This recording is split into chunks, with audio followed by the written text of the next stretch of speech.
One day I got a client in, and when I looked at his face, I noticed that he was looking really apprehensive. He was wearing sandals, and one of the first things I noticed was that he had fungus on his toenails. And I was wondering why he was going to come to visit me. Once he settled down, and I asked, "How can I help you?" And he was pausing a little bit and felt a little bit apprehensive to actually share his story with me. He said, "Well, I think I'm a pretty healthy man. However, recently I've noticed that there is a real problem with my erections and with my sexual life. And I really don't understand how this has happened." I was pondering about it, how I was going to convey my message to him. And my first question, what I asked, I said, "Well, the thing what I have noticed on your toenails is that you have a lot of fungus there.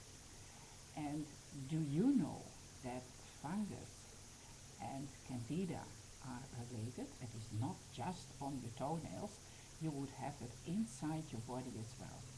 And most likely it would be a part of your digestive tract.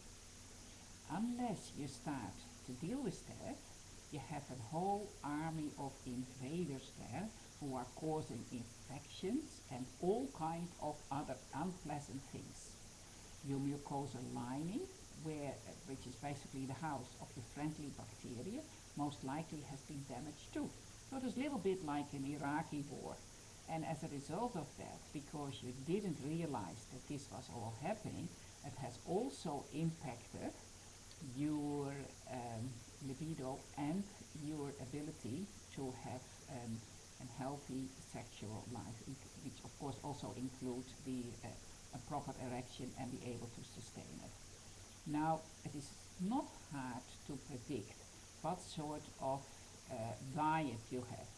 I am sure that you have been feeding the enemy, which is the Candida, for a long time and kept them very happy, while the poor buggers who wanted to keep you healthy and help you with to have a real healthy immune system, and as a result of that also a good defense mechanism, you've given them a real battering.